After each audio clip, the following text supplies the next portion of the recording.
Ah oui, donc Zoom m'informe que ça va être enregistré. Bonjour.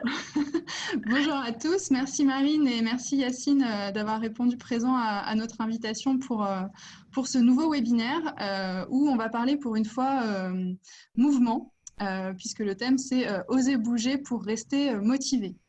Donc on a préparé ensemble ce webinaire autour de plusieurs questions, donc je mettrai ensuite la présentation à l'affichage à l'écran.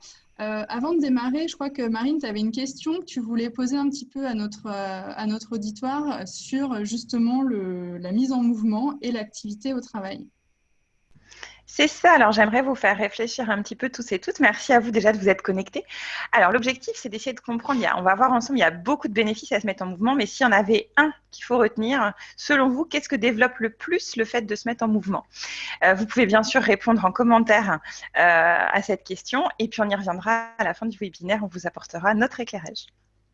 Super, merci. Marine, alors n'hésitez pas, soyez inventifs, proposez tout ce qui vous passe par l'esprit. Je suis sûre qu'il y a plein de bonnes réponses, mais Marine vous donnera évidemment celle qui est la plus importante sur la mise en mouvement au travail. Alors du coup, je vais partager mon écran. Hop. Pardon. Et notamment, la première question qu'on avait préparée, qui était de vous présenter tout simplement. Alors attendez, j'y arrive. Alors est-ce que vous pouvez donc rapidement nous expliquer un petit peu qui vous êtes et ce que vous proposez? Donc Marine, je te propose de commencer. Avec plaisir. Alors aujourd'hui, mon activité principalement, c'est de la formation en management et du coaching. Et la modalité, c'est-à-dire la manière dont je pratique, c'est en vous proposant de marcher à mes côtés. Alors que ce soit en formation ou que ce soit en coaching, l'objectif, c'est d'aller s'aérer un petit peu et donc de pratiquer ce qu'on appelle ou le walk and talk ou le co-walking. C'est la même chose. Bien sûr, le but, c'est d'améliorer le bien-être, la productivité, mais ce n'est pas la bonne réponse à la question que je vous ai posée. Et donc, de pratiquer les différents formats en marchant. L'objectif étant vraiment de se mettre en mouvement. Alors, je ne suis pas à l'initiative de cette démarche. Les philosophes, notamment comme Aristote et Socrate, avaient déjà mis ça en pratique. Et plus récemment, c'est Steve Jobs qui avait démocratisé cette pratique-là pour animer ses réunions. Super. Yacine, peut-être un petit mot sur qui tu es et puis Active Corner. Avec plaisir. Merci encore pour l'invitation et bienvenue à tous. Moi, je m'appelle Yacine Chiki, je suis le fondateur d'Active Corner.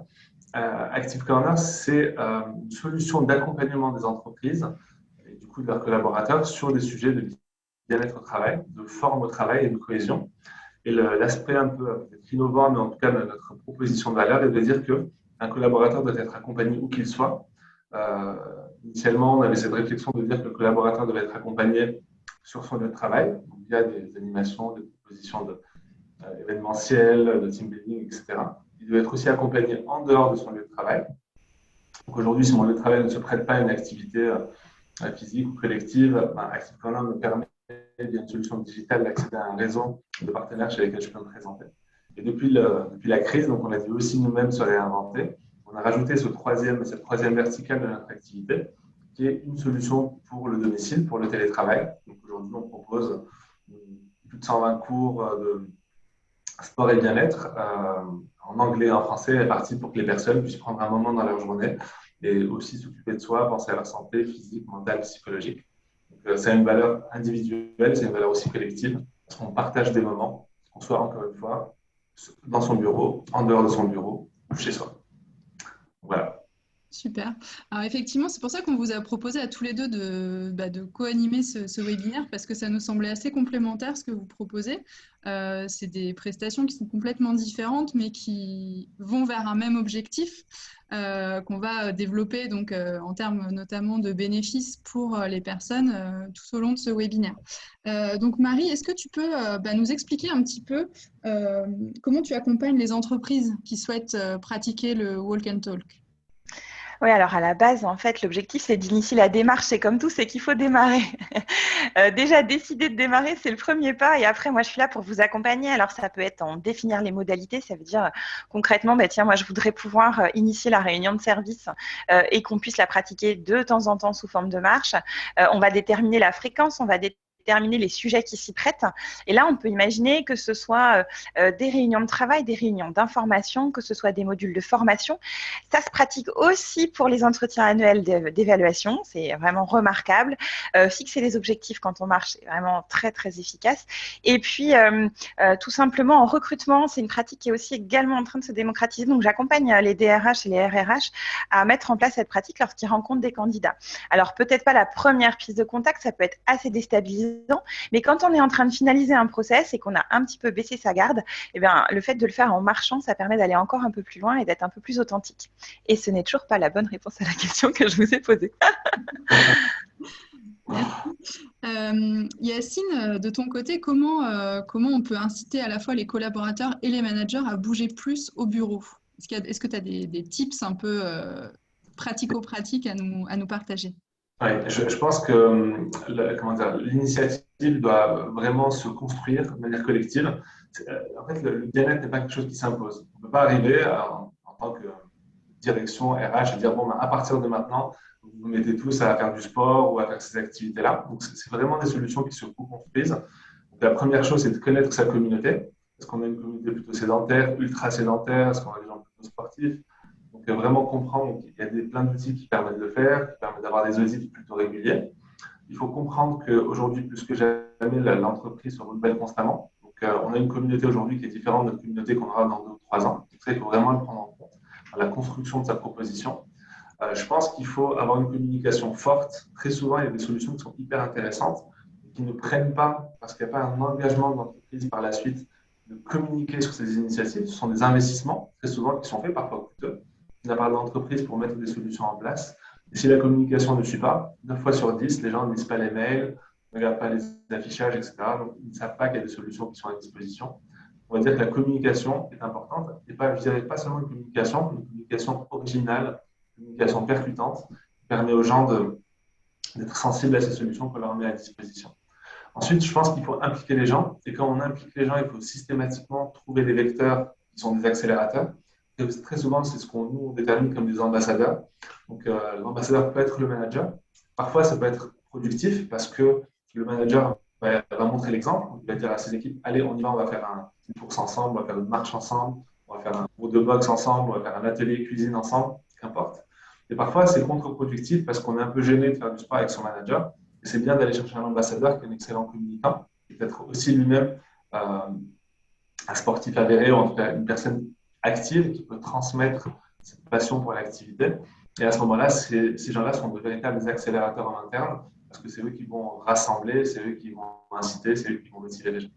Et enfin, je pense qu'il y a un vrai sujet d'innovation. Il faut proposer des solutions qui soient assez diverses. J'en parlais tout à l'heure, mais toutes les solutions ne fonctionnent pas pour tout le monde. Donc, comment réfléchir à une solution qui soit hyper hybride et qui permette d'activer autant une personne qui est, je vais stigmatiser, mais peut-être une personne hyper sédentaire, qui est tout le temps au bureau, qui ne bouge pas beaucoup, et à contrario, une personne ultra sportive qui, elle, a besoin de se nourrir de plein d'activités. Donc, vraiment chercher des solutions hybrides et diversifiées qui permettent d'embarquer le plus grand nombre de personnes. Ok, la clé, ça va être la communication justement pour savoir un peu faire un état des lieux des personnes qu'on a en face de nous et pouvoir adapter quelque chose qui ira au plus grand nombre, c'est ça? Exactement. La data, avant tout, connaître sa communauté. Tu connais ta communauté, tu vas chercher une solution qui est adaptée à ta communauté, une solution qui est vraiment hybride, digitale, pour le coup, parce qu'on consomme aujourd'hui via le digital. Et enfin, l'évolutivité, c'est-à-dire pas prendre une solution qui est figée dans le temps, mais vraiment une solution qui évolue et qui est co-construite avec les équipes locales. Je viens de réaliser que je l'aurais dit comme ça aurait été plus court.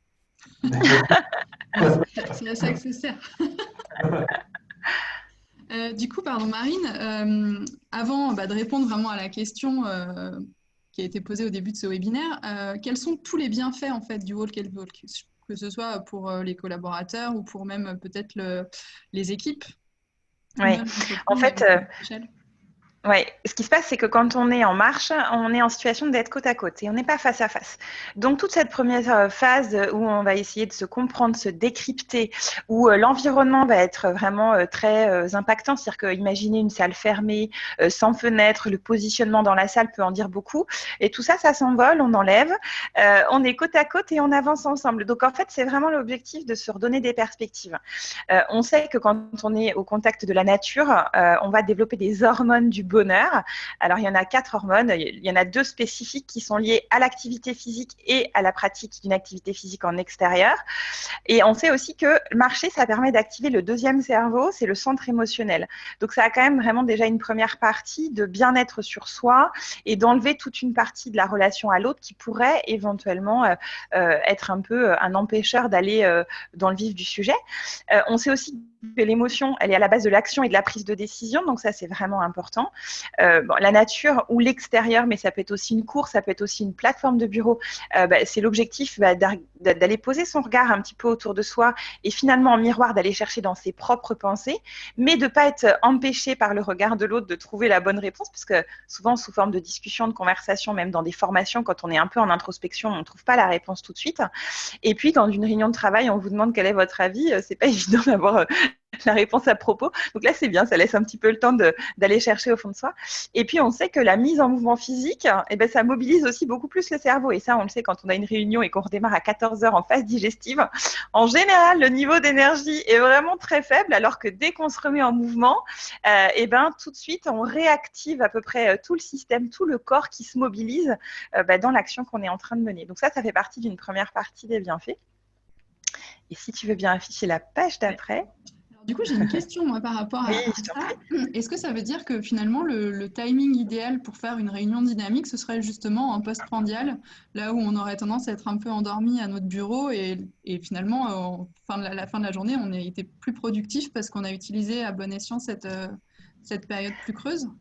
Alors oui, ça peut être la fin de matinée, c'est-à-dire le moment où, pareil, le corps a du mal à aller chercher dans l'énergie. Dans toute démarche, je pense que Yacine, tu me rejoindras là-dessus, mais c'est vraiment être à l'écoute de soi et de son corps. Et on n'a pas tous les mêmes besoins. Donc j'ai envie de dire déjà, la première démarche, c'est de se connaître bien soi-même et d'être aussi capable, en étant très assertif avec son manager, ses collègues, de dire, voilà, moi, là, à ce moment-là, je fais une hypoglycémie, j'ai besoin d'aller me restaurer, j'ai besoin de faire une pause. Alors, pourquoi j'insiste? Parce que j'ai beaucoup de personnes en formation qui me disent « mais on se cale au groupe ». Alors, on se cale au groupe, oui, mais c'est vrai qu'on n'a pas tous les mêmes modalités. Et les réunions qui durent 5 heures, on n'est toujours pas sorti à 14 heures, je ne suis pas bien sûr que les 2 dernières heures, elles aient été franchement efficaces. Donc, effectivement, Cécile, on peut caler ça sur des moments sur lesquels on aurait été peut-être un peu en phase digestive ou en phase d'un peu moins d'énergie. Mais à la base, c'est vraiment s'écouter et puis respecter aussi ses rythmes biologiques. L'idée, c'est pas d'aller à l'encontre, mais c'est d'en faire un outil efficace qui peut effectivement proposer des solutions dans ces moments où on a peut-être un petit peu moins d'attention et d'énergie. Ouais. Ok, merci. Alors, je passe la slide du coup pour la suite. Oui, en fait, l'idée, c'est de vous dire aussi que le fait de marcher, que ce soit donc en réunion, en recrutement, en formation, c'est vraiment l'occasion d'aller à l'essentiel. Pourquoi? Parce que quand on est au contact de la nature, on est beaucoup plus authentique dans ses émotions. Donc cette authenticité, elle nous permet d'aller vraiment droit au but. On va utiliser beaucoup moins de mots pour exprimer ce qu'on aurait envie de dire. Donc ça, c'est super intéressant parce que du coup, on a une meilleure connexion avec ses ressentis. On est aussi beaucoup plus productif. On passe à l'action plus vite puisqu'on a le corps en action. Donc la tête est en action. Et puis cette synergie corps-esprit, elle est super intéressante aussi parce que tout d'un coup, je suis vraiment là dans l'instant présent. Ce qui est aussi souvent le cas lorsqu'on est en réunion, c'est que tout d'un coup, on s'échappe et on pense à tout à fait autre chose. On est parti dans sa liste de courses du matin, dans les enfants qu'on va récupérer le soir, dans l'apéro avec les copains le week-end. Eh bien, le format d'aller faire des marches, ça permet de choisir un format plus court, mais sur lequel on va être beaucoup plus productif et concentré. Ça fait envie en tout cas. J'ai une question maintenant tu voulais dire quelque chose, Yacine? Oui, j'ai une petite question pour Marine. C'est vrai que je suis désolé, hein, c'est vrai que on a eu l'occasion de préparer ce webinaire ensemble, mais c'est une question qui m'est venue hier soir et que je n'ai pas eu l'occasion de poser. Peut-être que les gens se posent la même question. C'est vrai qu'on a tendance à avoir ces échanges, on peut regorger d'idées, il y a plein de choses qui ressortent. Qu'en est-il de la prise de notes? Parce que c'est vrai qu'on est en réunion, on est assis, on a envie de prendre des notes de ce qu'on s'est dit. Je me posais la même question. Comment on fait quand on marche pour faire un récap finalement de ce qu'on s'est dit pendant cette réunion-là? Ouais, ouais, et ça c'est une super bonne question. Alors déjà, ce qui est super, c'est qu'on est plusieurs à participer. Et je vais vous dire après quelles sont les conditions idéales. Il ne faut pas être 50, ça c'est certain. Il y a quand même une condition de quantité de participants. Et tous les participants à cette réunion ou à cette formation, ils vont avoir un rôle à jouer. Il y a celui qui va être le garant du temps, il y a celui qui va être le garant du parcours, et il y a celui qui va être le garant des notes. Celui qui va être le garant des notes, il a plusieurs outils. Il peut très bien brancher son téléphone et enregistrer pour pouvoir avoir une retranscription de ce qui s'est dit. Il peut aussi tout simplement faire reformuler, c'est-à-dire que 10 minutes avant la fin de la session de réunion, qui est toujours un format court, on se remet d'accord sur les idées principales. Ok, bah tiens, on a évoqué telle idée, telle idée, telle idée, et au moment de la reformulation, on se réaligne une fois ensemble, et là, on remonte dans les bureaux et on peut établir un compte-rendu.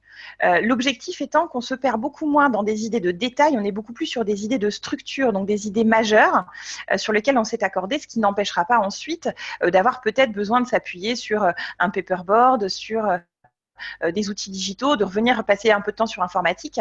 C'est vraiment une amorce pour dégrossir et pour initier des sujets et puis pour amener des idées. Merci. Je me posais la même question, mais je me suis dit que je te la poserais après la prochaine, si j'avais pas eu la L'effet de surprise. Du coup, j'ai une question pour Yacine. On a tous en tête les entreprises à la Google qui ont des magnifiques salles de sport à disposition de leurs employés, des espaces de coworking aussi qui proposent ce type de Solution. d'équipement, de solutions. Maintenant, c'est évidemment pas adapté à tout le monde en termes de budget, en termes de taille, en termes de plein de choses. Donc justement, dans quelle mesure la mise en place de la pratique sportive, elle est adaptée à tout type d'entreprise? Comment tu peux... Alors, il y a deux sujets. Le premier, c'est la sensibilité, la curiosité des entreprises envers les solutions qui existent sur le marché. Il y a, allez, on va dire, à 5-10 ans de cela, quand quelqu'un voulait proposer du sport, il avait deux options. Où il avait de l'espace et de l'argent et il mettait à disposition une salle de sport, où il n'y arrivait pas. Il passait par un réseau interne, il dégotait un coach, il ramenait un coach pour faire des séances et ça se résumait à ça. C'est extrêmement réducteur. Premièrement, parce qu'en général, les salles de sport sont pensées, en tout cas étaient pensées pour une communauté très spécifique, plutôt fitness, plutôt activité, voilà, salle de sport. Et le coach, évidemment, c'est aussi réducteur parce qu'on parle d'une, deux, trois pratiques maximum, ce qui est un petit peu dommage. Aujourd'hui, le marché de l'accompagnement de l'entreprise sur ces sujets de forme et bien-être, c'est énormément développé. Il y a énormément d'acteurs, des acteurs innovants. On a la chance de faire partie d'un écosystème qui est devenu très riche. Et pour nous, c'est une force d'avoir beaucoup on va dire, de concurrents directs et indirects qui viennent compléter et challenger notre offre parce que ça permet à chacun de trouver un petit peu son bonheur. La deuxième chose, c'est que par la diversité des offres, il y a des solutions très smart qui ont été pensées pour qu'une boîte qui ait 20 collaborateurs puisse s'offrir une solution qui est adaptée à ses équipes. Un grand groupe qui a 10 000, 20 000, 30 000, 50 000 collaborateurs, en local ou en plusieurs sites ou à l'international, puisse aussi trouver des solutions. Donc, vraiment, pour donner, le digital a été une véritable solution. Donc, la digitalisation de l'accompagnement des entreprises sur le sujet a été un véritable plus. Et surtout, je pense qu'il y a une compréhension de la part des acteurs, comme Active Corner, mais comme d'autres, était de dire qu'on n'est pas obligé de créer toute la valeur. On peut être un facilitateur d'accès aux services, ce qui permet à l'entreprise finalement de ne pas porter tout le coût. Elle peut décider d'en porter aucun coût, une partie du coût ou l'intégralité du coût. Et du coup, ça lui donne beaucoup de flexibilité finalement dans l'investissement qu'elle va mettre. Je pense que ce qui est le plus important, c'est vraiment l'initiative d'entreprise de vouloir agir pour ses collaborateurs. Et du moment qu'il y a cette envie-là, qu'il y a cette énergie-là qui vient de l'entreprise, les solutions existent, il faut être un peu curieux, il faut se renseigner et les solutions sont là. Enfin, je vais juste finir là-dessus, parce qu'on parle beaucoup de transformation du travail suite à la Covid. Il y a vraiment ce volet vidéo qui a aussi transformé la consommation du sport. Nous, quand on a créé notre solution vidéo, on a eu beaucoup de primo-pratiquants. C'est des gens qui n'avaient jamais franchi les seuils d'une salle de sport ou en privé ou dans leur entreprise et qui ont découvert finalement la pratique individuelle ou collective via des nouvelles solutions qui sont des solutions, on va dire, un peu innovantes, digitales, en tout cas dans l'univers de l'entreprise. Donc voilà, il y a des moyens, il y en a pour tous les goûts, il y en a pour tous les prix. Il faut juste avoir cette première initiative et s'intéresser un petit peu aux solutions qui sont sur le marché. Ok, c'est intéressant. Et c'est vrai que ça permet aussi pour ceux qui n'ont pas le temps ou l'envie d'aller dans une salle de sport, bah, de le faire chez soi, avec le confort du quotidien et quand on veut. Enfin, c'est un côté un peu plus flexible et on a un peu moins d'excuses pour pas le faire, on va dire.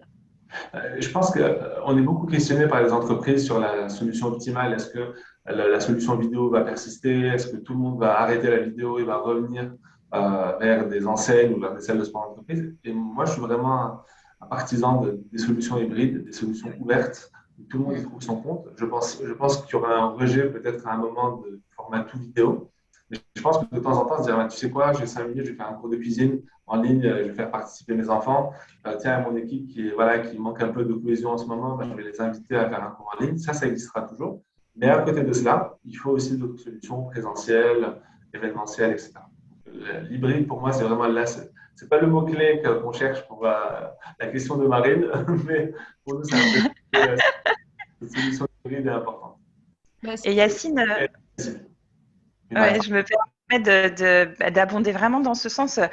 Aujourd'hui, je fais beaucoup de formations en management et on me sollicite sur le télétravail parce qu'il y a vraiment eu beaucoup de personnes qui n'ont pas encore été formées au télétravail. Et aujourd'hui, l'objectif, c'est de leur proposer plutôt des formations hybrides, c'est-à-dire qu'il y aura sûrement une partie de télétravail qui va être conservée. Et tout l'enjeu, c'est de savoir quand est-ce que je fais revenir l'équipe, à quel moment c'est important de créer des synergies. Et c'est un peu la multimodalité. Mais finalement, quand on observe le monde autour de nous, c'est ça. C'est-à-dire que tout comme dans la distribution, il y a Amazon qui est pure player, mais qui est en train de s'installer des espaces physiques, des magasins. Et puis, il y a des magasins qui ne s'étaient pas mis en ligne, qui, avec la crise, se sont mis en ligne. Et je pense qu'aujourd'hui, le consommateur, peu importe le secteur d'activité, que ce soit dans du bien-être, dans une plateforme comme TeamSmart ou autre, en fait, c'est lui proposer du choix. Parce que c'est lui, de toute façon, qui va choisir à quel moment il va prendre quelle option. Et ça va être peut-être des fois une question de temps ou en fait une envie de contact et de relation. Et tout l'enjeu pour les entreprises, c'est d'accompagner ce choix et de proposer plusieurs offres pour être vraiment à l'écoute des besoins. C'est un très bon point. C'est vrai que cette intégration, je vais juste finir là-dessus pour ne pas être trop long, mais il y a une solution aussi pour les entreprises qui est aujourd'hui la capacité de choisir un point d'entrée. Avant, en fait, il fallait aller chercher son prestataire sur le sport, ensuite il fallait démarcher un autre prestataire sur le coaching, on va dire un autre prestataire, etc. Aujourd'hui, on a l'occasion d'avoir des points d'entrée uniques qui permettent d'ouvrir plein de portes. Et le fait de faire ça, ça donne beaucoup de modularité et beaucoup de flexibilité à l'entreprise qui va ouvrir une porte à un moment. Je parlais de l'évolution des besoins. Peut-être que l'entreprise va dire, ben voilà, via TeamSmart, j'ai une solution d'une certaine manière pour gérer la communication, la cohésion et tout, et l'information au sein des équipes.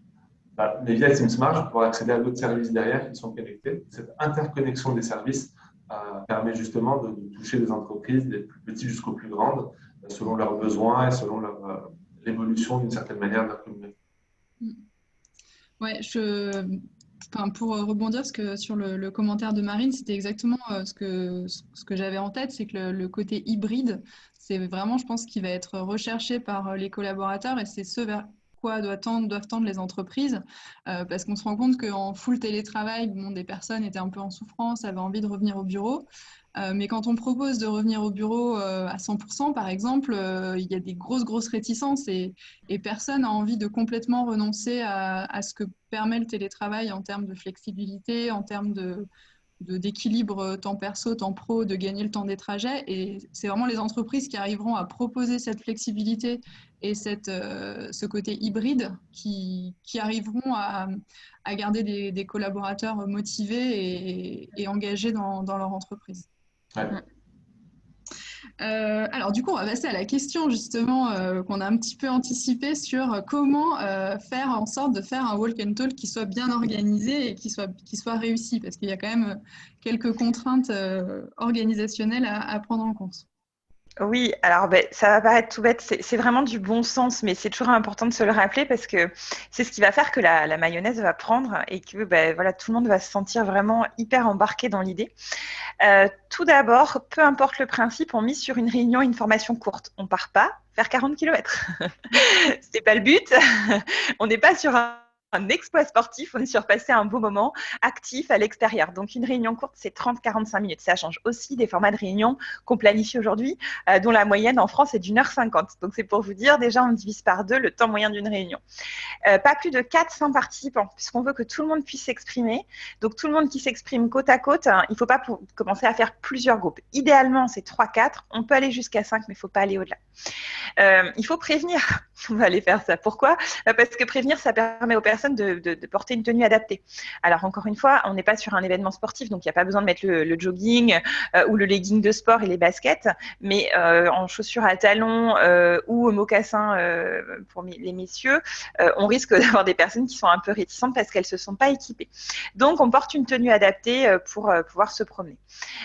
Il faut communiquer sur le projet, et ça, c'est vraiment ce en quoi je te rejoins, Yacine, c'est que tout projet collaboratif qui part avec une bonne intention nécessite quand même d'être un petit peu préparé. C'est un changement, c'est une transformation pour les entreprises qui le mettent en place. Et même si l'idée et l'envie est vertueuse, il faut communiquer et accompagner ce changement en expliquant pourquoi est-ce qu'on a envie de mettre ce dispositif en place, qu'est-ce qu'on veut en retirer et comment ça va se pratiquer. Ensuite, on est là pour y prendre du plaisir et pour laisser place à l'imprévu.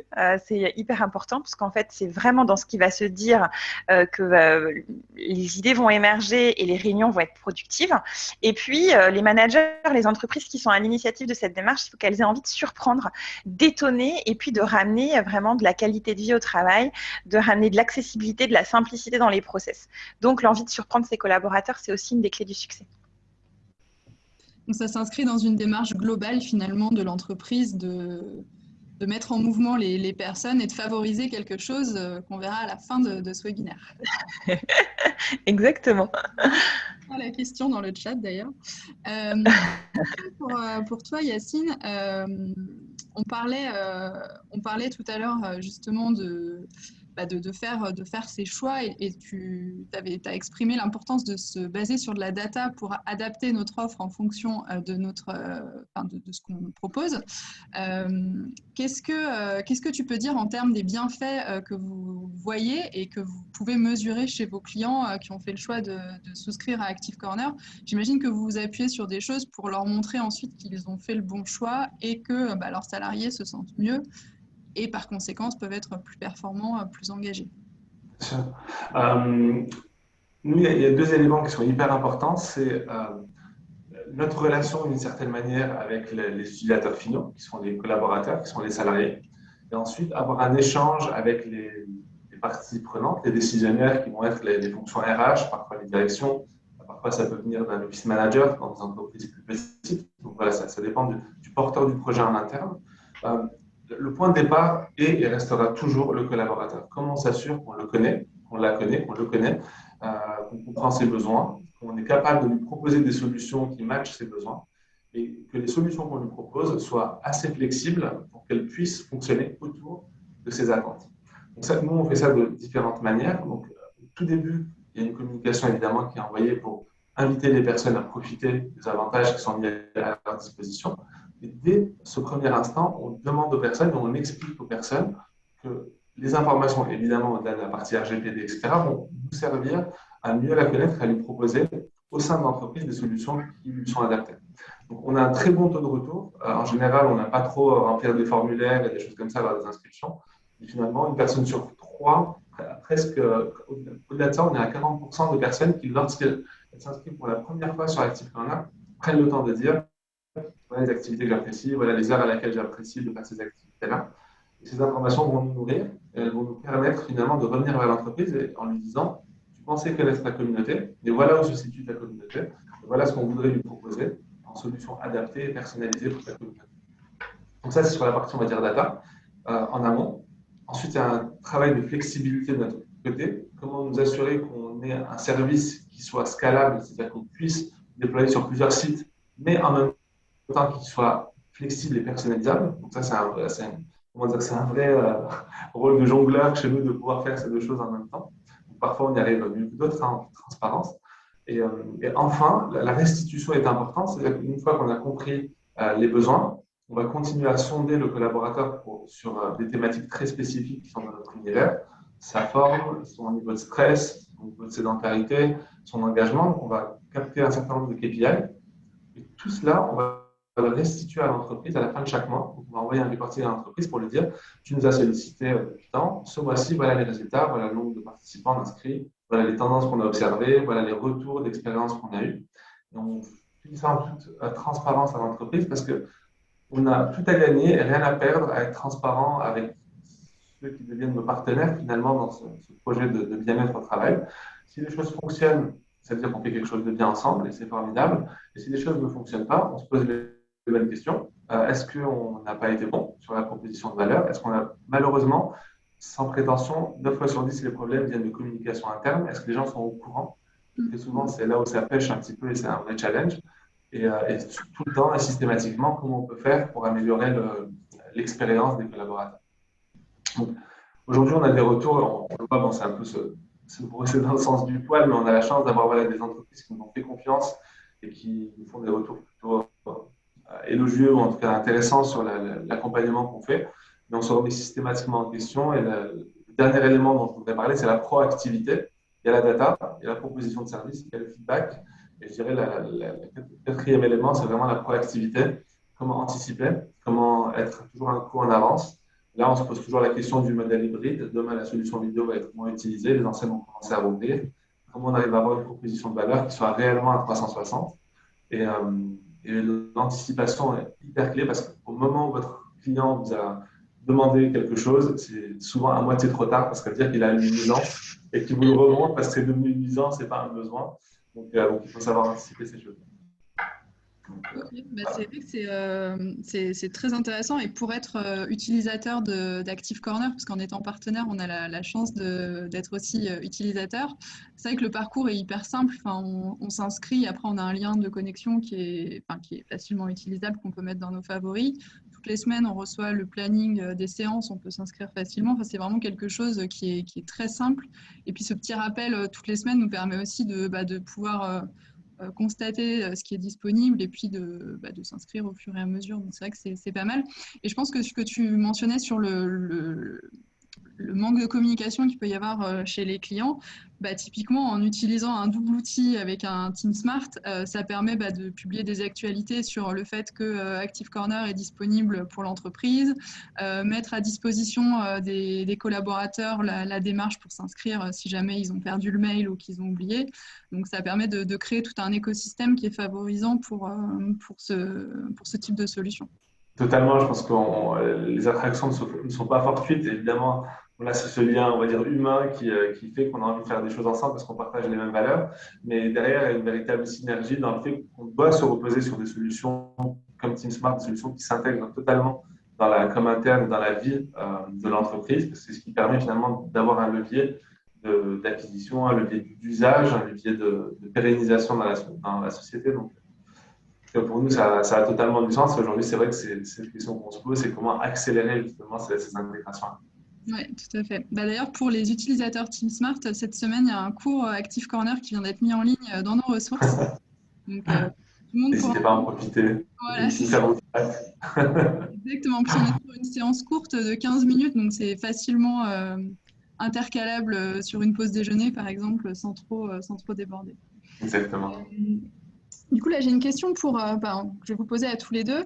Quelles seraient vos préconisations pour les dirigeants et les managers? Parce que parfois, ça peut être aussi les managers qui sont à l'origine de cette demande et qui vont aller convaincre les dirigeants pour mettre en place une pratique sportive et ou de mobilité dans l'entreprise. Alors, peut-être que je vais te demander de commencer, Yacine. Ça marche. Je pense que l'essentiel, c'est particulièrement dans cette période qui est vraiment compliquée. Là récemment, on a eu l'occasion d'échanger avec beaucoup de DRH et beaucoup de décisionnaires sur les sujets du bien-être au travail. Et le rôle du manager est devenu un peu plus complexe avec la distance, avec la flexibilité de travail.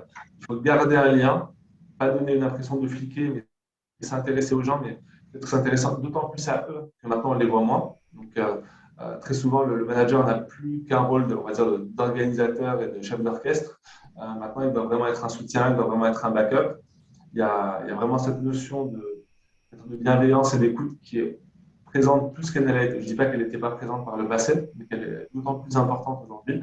On connaît les limites de la technologie, elle nous facilite beaucoup de choses comme un moment comme celui qu'on partage aujourd'hui, mais elle met aussi certaines limites dans l'échange humain. Donc, je pense que Marine, avec ces moments de proximité en marche, je pense qu'on sera d'accord là-dessus. Donc, avant tout, c'est connaître sa communauté, connaître ses équipes, avoir les outils, parce que parfois on parle de managers qui ont des petites équipes, parfois il y a des managers qui ont des équipes plus vastes, ils n'ont pas le temps de passer ils n'ont pas l'occasion de passer le temps nécessaire avec chacun pour sonder quel est leur état psychologique, émotionnel, physique. Donc avoir les bons outils pour réussir à prendre l'information et ensuite être eux-mêmes ambassadeurs. Comme je le disais au tout début, les managers, je pense, sont les meilleurs vecteurs pour remonter à la direction et dire voilà, moi j'ai besoin d'une solution. Mes équipes, elles bossent, elles s'arrachent, elles font tout pour la performance. Et elles ne vont pas tenir comme ça si on ne leur met pas à disposition des solutions qui leur permettent de s'occuper d'elles-mêmes, d'être dans les meilleures conditions pour réussir. Donc voilà, et le manager doit solliciter cette communication interne, doit être le communicant, doit être le porteur. Les RH tout seuls ne peuvent pas faire cette fonction-là. Les managers ne peuvent pas le faire, donc il y a véritablement une collaboration en interne pour que l'initiative soit un succès. Ensuite, je pense que le manager doit être sensible à stimuler les équipes. Donc, on parle de gamification, rewarding, donc c'est des termes un peu bateaux, mais souvent, c'est ces petites originalités-là de lancer un challenge, de dire, vous savez quoi, on va faire un truc interdépartement, inter-BU, inter-équipe, on va se lancer un challenge, on va voir qui va faire le plus de pas, le plus de marches montées, le plus de calories brûlées. Et juste ces petits jeux-là vont créer une dynamique qui parfois est hyper saine. Très rapidement, dans mon ancien job avant de monter Active Corner, je faisais partie d'une équipe dans une banque et on était 3 équipes distinctes sur le même open space, donc dans ces grands plateaux comme on en voit dans les grandes boîtes. Et les équipes ne se parlaient pas, donc on s'envoyait des mails. S'il y avait quelqu'un qui était à 2 mètres, plutôt que d'aller lui parler, on lui envoyait un mail. C'était assez triste. Et du jour au lendemain, avec 1 ou 2 managers, on a organisé des sorties running. Donc, ce n'était pas des sorties de marche comme Marie propose, mais c'était des sorties running. On a commencé 2, 3, 5, et au final, on était 20, mais on était 20 des 3 équipes différentes. Et des liens se sont créés, et après, on voyait l'impact immédiat au sein du plateau, parce que les gens déjeunaient ensemble, discutaient ensemble, faisaient du sport ensemble. Voilà, c'est assez bateau ce que je dis, mais c'est la réalité. Un manager s'implique et prend ces initiatives-là et lance des petits challenges, ça peut changer complètement la dynamique au sein du groupe et au sein de l'entreprise. Oui, clairement. Donc, voilà. Et pardon, je suis désolé, j'ai un dernier élément, et ça, s'il y a des décisionnaires qui nous écoutent là, c'est hyper important, la prise de décision.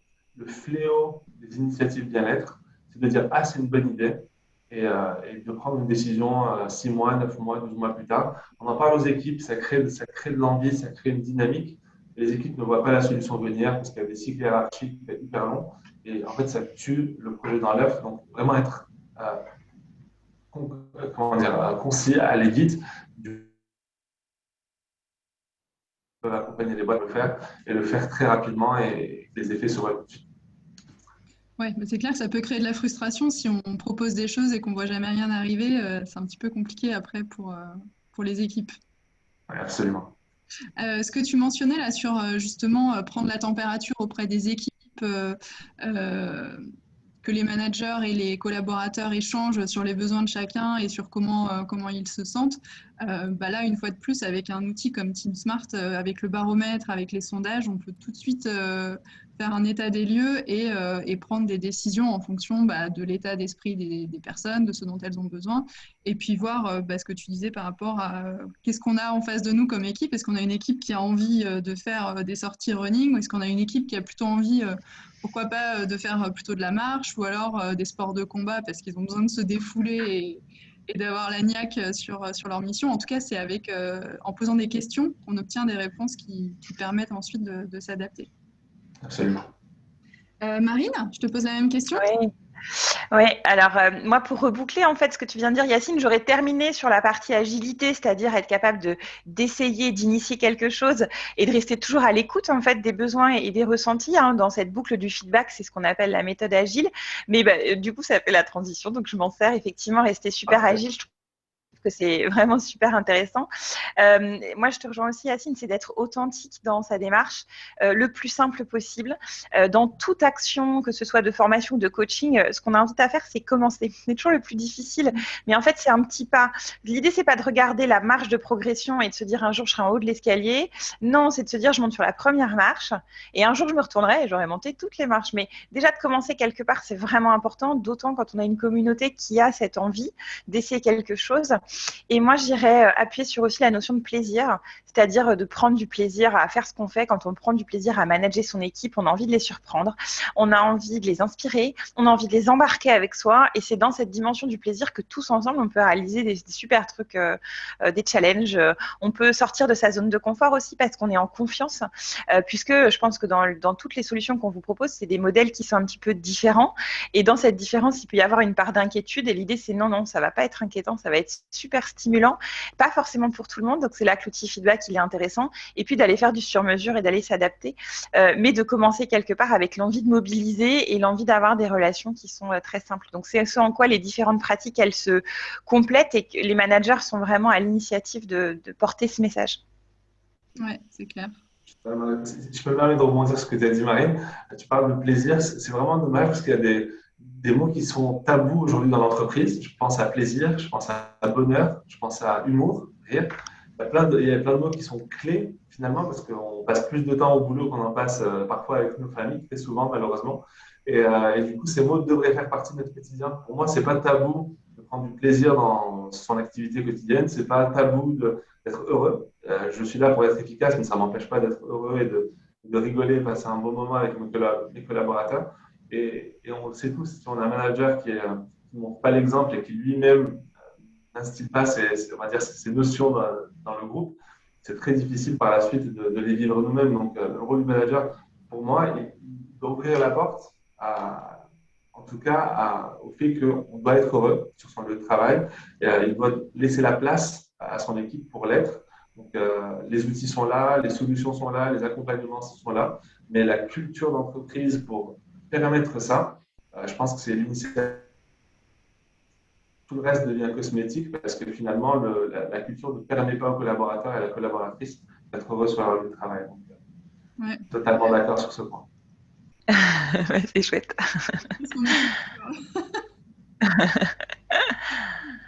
On a rebouclé sur la question qui était posée au départ. Alors, je vois pas là les réponses, mais j'ai vu tout à l'heure Et on a eu des bonnes réponses. On a eu la bonne réponse dès le début, donc tu peux afficher si tu veux.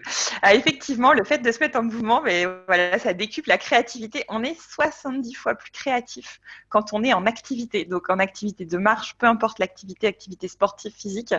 Et bien pourquoi ? Parce que tout d'un coup, tout se met en route et donc on est beaucoup plus productif. Donc encore une fois, l'idée, c'est de ne pas faire ça à tort et à travers. Il n'y a jamais de pratiques qui doivent être poussées à l'extrême, tout comme il n'est pas question de pratiquer voilà, une activité physique 100% de ses plages horaires de travail, c'est pas du tout le message, c'est de savoir le doser au bon moment, mais quand on est en phase d'idéation, qu'on a besoin de sortir de problématiques qu'on peut avoir sur un produit, un service, sur une relation de travail, aller marcher, ça permet de développer sa créativité. Donc, on va passer beaucoup plus de temps sur la résolution de la problématique, donc trouver des solutions, que sur tout ce qui nous a amené à être en difficulté.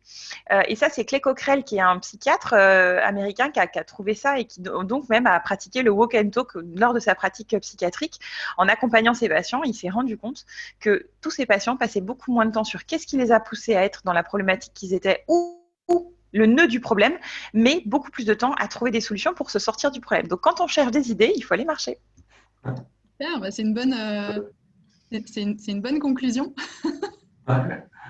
On disait au début là, de ce webinaire que là, sur les prochaines semaines, en tout cas de notre côté, on va mettre en pause les webinaires, on va privilégier des événements physiques parce qu'on a aussi envie de vous revoir, de vous rencontrer et d'échanger en vrai. Je crois, Yacine, que vous avez un petit peu la même démarche et que vous avez un événement qui est prévu bientôt. Est-ce que tu peux nous en parler ? Avec grand plaisir. Donc, comme je disais tout à l'heure, on avait vraiment beaucoup d'échanges avec les décisionnaires du bien-être au travail suite à cette année un peu compliquée ou parfois très compliquée de la Covid. Et en fait, on a commencé à récolter plein de feedback de la part de DRH de grands groupes, de start-up, de scale-up, de PME, etc. On s'est dit que ce serait bien de réunir ces personnes-là et de réussir à faire le bilan finalement de l'année l'année qui vient de passer, et aussi des best practices, des solutions qui ont été mises en place, des innovations qui ont émergé finalement de cette période. Et on était très partagés, on se disait, tiens, est-ce qu'on fait ça en ligne et tout? On se dit, non, non, on a envie que les gens se revoient, on a envie, évidemment, on fait très attention, donc on a toutes les mesures nécessaires. Et on a lancé l'initiative d'organiser une conférence autour justement de l'innovation dans le bien-être post-Covid. Et on a lancé des invitations en se disant, bon, on ne sait pas si les gens vont venir et si ça va intéresser les gens de se retrouver. On a eu un retour absolument extrêmement satisfaisant, très plaisant de voir que tous les DRH nous vont dire on a envie de revenir, on a envie de networker, on a envie de se parler, on fera attention, mais voilà, on peut recréer quelque chose. Donc voilà, on a cette conférence qui se déroule le 8 juin, je pourrais partager l'information. La conférence en elle-même est quasiment pleine aujourd'hui parce qu'on a dû limiter le nombre de participants. Par contre, l'ambition derrière, c'est de publier un livre blanc dans lequel on réunira tous les best practices, tous les commentaires, les verbatims, les moments forts de la soirée. Et on les partagera au plus grand nombre. Donc, pour les personnes qui sont intéressées, je partagerai le lien pour récupérer le fameux livre blanc de la conférence. Super, merci. Alors, de toute façon, là, je vais partager les coordonnées. Donc, vous pouvez retrouver Yacine sur il y a son mail qui est indiqué. Il y a la page LinkedIn aussi d'Active Corner, le site d'Active Corner. Et pour Marine, vous avez également accès à son lien Calendly. Alors, c'est pas évident là de le recopier, donc on vous le mettra de toute façon dans le mail que vous recevrez demain suite au webinaire. Et puis, il y a également le LinkedIn de Marine. Alors, ce que je vous propose, on a encore un petit peu de temps, donc je vais arrêter le partage et on va pouvoir passer aux questions que vous pouvez avoir. Alors, je vois qu'il y a eu pas mal de messages.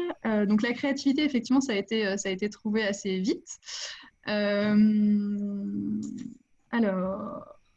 on a eu donc justement, la conférence d'Active Corner a été partagée sur le chat et il y a le lien de Marine pour prendre rendez-vous avec elle pour en savoir un peu plus sur le principe du Walk and Talk. Si vous avez des questions, n'hésitez pas à les poser donc sur le chat. On a encore un petit peu de temps pour y répondre. Et moi, j'ai une question du coup pour Yacine. Qu'est-ce que, comme petit tips en fait vraiment pratique, tu pourrais proposer pour se dire, ça y est, en entreprise, on n'a pas forcément les moyens ou le temps de mettre en place des cours de sport, mais qu'est-ce qu'on peut faire concrètement pour se mettre tous un peu plus en mouvement et bouger plus au quotidien? Je pense que je vais rejoindre ce que Marine a dit tout à l'heure. L'important, c'est de commencer. On n'a pas besoin de déployer une solution hyper exhaustive. On peut se dire, si on a zéro moyen, il y a forcément quelqu'un dans l'entreprise qui est un tout petit peu sportif, un tout petit peu versé dans l'activité. Et pourquoi pas créer, on va dire un peu comme les gens chez Google font. Donc, chez Google, il y a cette notion de ce qu'ils appellent G2G, donc Googler to Googler. C'est vraiment de partager du savoir ou partager une connaissance ou une activité ensemble. En fait, ça, c'est à la portée de tout le monde. Il y a la possibilité de dire, voilà, on a telle personne chez nous qui adore le running, ça va être notre vecteur pour aller courir ensemble une fois par semaine. Donc ça, c'est la solution la plus simple, la plus pratique à mettre en place. Pratique, je ne sais pas, mais en tout cas, la plus simple et la moins coûteuse. Et ensuite, aller chercher un prestataire qui peut mettre un premier coaching. Aujourd'hui, on sait le faire, mais plein d'autres savent le faire. De dire, faites-moi une rotation, proposez-moi une rotation. Je n'ai pas beaucoup de budget, mais j'aimerais faire un truc différent chaque semaine pour que tout le monde s'y retrouve. Et en fait, on peut mettre des solutions très simples et amener des professionnels qui vont donner envie aux gens de s'engager.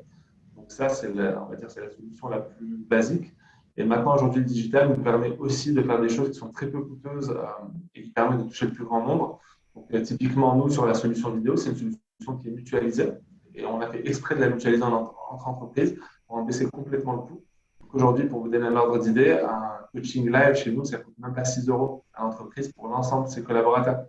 Alors qu'un coaching privé, on sait que si vous ramenez un coach dans votre entreprise, ça va vous coûter de 70 à plusieurs centaines d'euros selon le type de cours que vous voulez faire. Donc, il y a vraiment, vraiment, vraiment des solutions. Il faut juste avoir cette curiosité, avoir cette initiative. Comme dit Marine, se lancer. Donc, poser une question, est-ce que vous pouvez nous accompagner?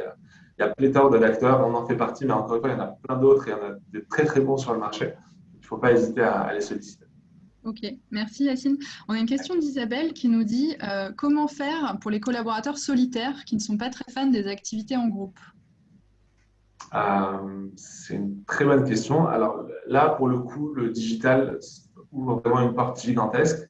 Nous, on sait par exemple que nous, on a 2 propositions via la plateforme plateforme qui permet une activité individuelle, personnelle, mais qui accompagne aussi les profils sédentaires ou les profils, ce qu'on appelle des profils isolés. Parfois, on est un consultant et on est seul, on n'a pas d'équipe.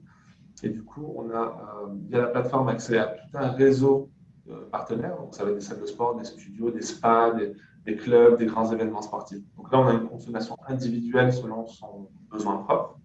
Et ensuite, on a le volet vidéo dont je parlais tout à l'heure. On a plus de 120 vidéos qui sont proposées aujourd'hui en direct avec des professionnels. Et là, j'ai aucune obligation, j'ai pas besoin. Si je le souhaite, je peux le faire en équipe. Je peux très bien avoir une activité individuelle. Je peux même éteindre ma caméra si je le souhaite et juste profiter de la prestation. Donc, encore une fois, oui, il y a des possibilités et l'entreprise peut les mettre à disposition du collaborateur et pas forcément dans une. Nous, on préfère la valeur du collectif. Donc, on aime bien que les gens partagent des moments qui ça crée du lien, parce que c'est l'objectif de travailler ensemble. Mais il y a aussi des personnes qui ne sont pas à l'aise ou ne sont pas dans les dispositions pour faire des activités en équipe, et il y a des solutions digitales qui permettent totalement de faire ça. J'ai une question là encore d'Isabelle, je pense qu'il peut s'adapter peut-être à Marine particulièrement. Est-ce qu'on peut proposer des activités sur des temps courts, par exemple 15 minutes en début de réunion, donc sans parler donc d'aller faire une réunion en marchant en extérieur, mais faire des petits exercices qui permettent de se mettre en mouvement avant de démarrer une réunion qui peut être un peu longue et qui va nécessiter qu'on soit très concentré. Oui, bien sûr, il y a plein de ce qu'on appelle les icebreakers, hein, ces moments où on brise un peu la glace. Et les icebreakers, ils peuvent permettre à la fois de se rencontrer, d'apprendre à se connaître, mais aussi tout simplement d'aligner le niveau d'énergie. Et donc, sur un temps très court, hein, 5, 10, 15 minutes, on peut très bien avoir une phase avec des consignes très claires sur lesquelles on marche dans l'espace. Et puis, la consigne va être de s'arrêter ou d'accélérer, bien sûr, sans se rencontrer physiquement. Donc, ça nécessite d'être à l'écoute de l'autre, d'adopter un rythme collectif. Donc, il existe plein de challenges comme ça. Il y a aussi celui du bâton d'hélium. Alors, on est donc tous dans un espace et puis on va essayer de descendre une baguette en tenant juste sur les deux doigts, tous ensemble, jusqu'à la poser au sol. Ça mobilise vraiment le collectif. On est à l'écoute des corps des uns et des autres. Alors, pourquoi le ballon d'hélium? Parce que naturellement, on a tous les doigts qui remontent et on vient le monter, alors qu'en fait, la démarche, c'est de le descendre. Et comment est-ce qu'on s'aligne jusqu'à venir poser tout délicatement par terre cette petite baguette. Donc, il y a plein d'activités qui peuvent mettre le corps en mouvement, qui vont nécessiter une mobilisation sur de la coordination, une mobilisation sur de l'écoute de l'autre. Il y a toujours cette notion d'avoir un peu d'espace. Ça va être compliqué de faire ça dans 3 mètres carrés, donc il faut que la salle s'y prête. Mais pour rebondir un petit peu sur la question de tout à l'heure, pour une personne un peu solitaire, en fait, la démarche, c'est de se dire, OK, qu'est-ce que je fais aujourd'hui qui est vraiment dans les contraintes de mon entreprise et pour lesquelles j'aurais envie de casser les codes. Et puis, une fois qu'on a déterminé cette action-là qu'on voudrait faire différemment, c'est vraiment penser en dehors de la boîte, quoi, hein, réfléchir à faire différemment. Et bien, on met l'énergie sur cette action. On n'en fait pas 50, on en fait une, mais on la démarre vraiment. Et en fait, très, très vertueusement, en mettant le pied dedans, mais vous allez voir que c'est finalement toute votre façon d'envisager vos réunions, vos échanges qui vont être modifiés. Et ça amène énormément de richesse et de diversité. Merci Marine. Alors, j'espère que ça répond à votre question, Isabelle. N'hésitez pas à nous dire si ce n'est pas le cas ou si vous avez besoin de plus d'autres exemples. Voilà, tout à fait, merci. Super. Si vous avez encore quelques questions, on a quelques minutes, je vais regarder ce que ça donne au niveau du sondage. Alors, on a quand même une majorité de personnes qui n'ont aucune action mise en place dans leur entreprise pour limiter la sédentarité et favoriser la qualité de vie au travail. Quelle tristesse. Oui, d'accord. On a le même pourcentage de personnes qui ne connaissaient pas le principe des réunions dynamiques. Donc, j'espère que là, avec les éclairages de Marine, ça vous semble plus concret et réalisable. Et à la question, aimeriez-vous que votre direction mette à disposition des équipes des actions et ou dispositifs favorisant l'activité physique au travail? Globalement, on a des personnes qui aimeraient beaucoup, qui seraient curieuses d'essayer, qui voudraient en savoir plus. Donc, j'espère de la même façon que ce webinaire a répondu à vos questions. Alors, j'ai une nouvelle question. Est-ce que vous avez des idées de ressources à lire, de contenu peut-être pour pouvoir mettre en place ce type de choses en entreprise? Marine, Yacine, vous avez peut-être des blogs d'ailleurs ou des articles que vous écrivez vous qui peuvent intéresser? Marine, je t'en prie. Oui, alors oui, moi j'ai écrit un article avec une synergologue qui explique notamment pourquoi le corps se mettant en mouvement, l'esprit va être beaucoup plus prolifique. Pour vous donner déjà une idée, quand on veut dire 100 mots, on va déjà en dire que 80 et on va en avoir à peu près 10 qui vont vous percuter. Donc sur tous les mots qu'on s'est dit là, on va revoir nos ambitions. Il y a très peu de mots que vous allez retenir et qui vont vous faire bouger, mais c'est pas grave. Ce qui veut dire que quand on se met en activité et qu'on est plus authentique et qu'on choisit ces mots, on va avoir plus d'impact. Donc, il y a un article qui est écrit avec une synergologue et qui explique un petit peu, et ça, vous retrouvez ça sur mon LinkedIn. Et sinon, il y a un bouquin que j'aime vraiment particulièrement qui s'appelle Les 121 outils du collaboratif. Et dans ces 121 outils, c'est comment est-ce qu'on se met en mouvement de manière ou cérébrale ou physique ou les deux pour amener un collectif à travailler ensemble. Et au sens collectif, ça peut être une équipe entre elles, à tester en famille, c'est merveilleux. Le chamallow challenge en famille pour débuter une fête de Noël qui commencerait mal, je vous promets, ça va remettre tout le monde d'accord. Et donc, il y a plein d'outils qui sont là pour surprendre et pour se faire plaisir, qui peuvent être mis à disposition au sein d'une équipe par le manager, par le collaborateur et même dans sa sphère privée. Super. Yacine, tu as Super. de ton côté des ressources? Nous, on a un blog qu'on alimente, mais on a surtout des livres blancs qu'on a publiés par le passé sur différentes thématiques. Il y a le livre blanc global sur la QVT. Je pense que le livre blanc qu'on souhaite et qu'on espère publier va être assez intéressant en tout cas à parcourir. On l'espère en tout cas pour les gens qui sont intéressés parce qu'il sera vraiment ancré dans l'actualité, ancré dans les situations réelles qu'il y a aujourd'hui. Je pense qu'il faut c'était dépoussiérer et peut-être mettre un peu de côté, nous on a fait en tout cas nos acquis et ce qu'on pensait être des faits par rapport au bien-être en entreprise. Je pense que la crise nous a vraiment obligés à repenser à un certain nombre de choses, nous en tant qu'accompagnateurs, mais aussi au sein des entreprises. Je pense que les fonctions RH, les porteurs du bien-être au travail se sont aussi beaucoup renouvelés. Donc on mise beaucoup sur cette nouvelle production de contenu et on espère qu'elle pourra servir les personnes qui sont intéressés par ces sujets-là. Merci. Alors du coup, moi je pense que si on doit retenir 10 mots de tout ce qui s'est dit, il faut effectivement se lancer. Pas forcément avoir au départ des ambitions trop grandes, mais oser se lancer et oser proposer la première action, même si elle est simple et même si elle semble un peu banale, elle peut permettre de mettre en place après d'autres actions qui vont faire bouger les équipes et puis favoriser la créativité. Donc moi, je vais proposer bientôt une promenade à l'ensemble de l'équipe Team Smart. Super. Ça me semble, ça me semble être quelque chose de simple à mettre en œuvre. Écoutez, merci à tous. Merci à tous les deux d'avoir été là, d'avoir répondu à mes questions et puis aux questions des personnes qui étaient présentes. Vous recevrez de toute façon demain donc un mail de Zoom avec le lien vers le replay et puis les différentes informations qu'on a échangées ici, notamment le calendrier de Marine, le site internet d'Active Corner. Je vous souhaite à tous une belle après-midi et puis je vous dis à bientôt. Merci beaucoup. Merci Merci beaucoup. À bientôt. un plaisir. Au revoir.